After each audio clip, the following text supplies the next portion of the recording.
नमस्कार मित्रांनो, माझं नाव आनंदराज अध्यक्ष आणि तुम्ही बघत आहात माझं यूट्यूब चॅनल आपली बाजू. आज तुम्हाला हे व्हिडिओचं थंबनेल बघून जरासं आश्चर्य वाटलं असेल आणि बुद्धिजीवींचा ह्याच्याशी संबंध काय असा तुम्हाला प्रश्न पडलेला असू शकतो.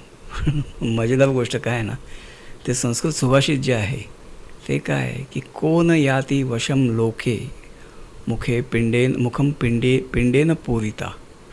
म्हणजे काय की तोंड भरलेलं असलं ना, एकदा तुम्ही माणसाला काहीतरी म्हणजे भरवलं व्यवस्थित, पोट भरलं त्याचं, तोंड भरलेलं असलं की माणूस तुम्हाला वश होतो. म्हणजे पैसे खिलवा, खाण्याशी संबंध आहे शेवटी. माणसाला तुम्ही त्याला कीप हिम वेल फेड आणि तो तुम्हाला वश होतो. ठीक आहे. आणि मृदंग हा मुखलेपेनं. आता तुम्हाला जर माहिती असेल, म्हणजे तुम्ही जर कधी तुम्हाला स्वतःला त्याच्यातलं काय माहिती असेल किंवा तुमच्या ओळखीत कोणी मृदंग किंवा पखावाज वगैरे वाजवणारा असेल तर त्याला विचारा, तो सांगेल तुम्हाला की त्या वाद्यांना कणिक भरवावी लागते. म्हणजे कणकेचा लेप करतात चांगला. आता ते लेप त्याच्यात कणिक किती, पाणी किती, आणखीन काय दुसरं काय मिक्स करायचं की नाही वगैरे सगळं ते वेगवेगळे उस्ताद आणि त्यांचे शागिर्दांचे वेगवेगळे हिशेब असतात. मी काय त्याच्यात जात नाही आणि किती कणिक वगैरे त्यात मी जात नाही आहे.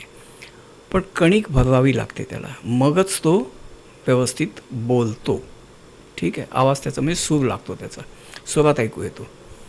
पण मजेची गोष्ट काय माहिती आहे, मृदंग म्हणा, ढोलकी म्हणा, ढोलक म्हणा किंवा हे काय ते आपलं पखावज म्हणा, त्यांना काय असतं, कसं वाजवतात ते.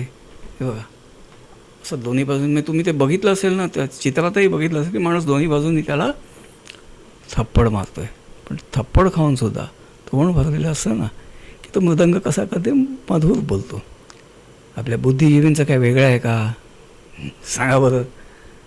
आपले सगळे जे काय ते पत्रकार आणि इतर सगळे जे बुद्धिजीवी आहेत, ठीक आहे, ते त्यांची गत काय वेगळी आहे.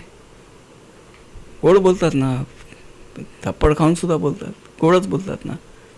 त्यामुळे संस्कृत आपल्या सुभाषितांमध्ये ना मोठा आशय असतो. तो कसा तो आता मी तुम्हाला इथे सांगितला. तुम्हाला पटला असेल तर हा व्हिडिओ तुम्ही लोकांना फॉरवर्ड करा.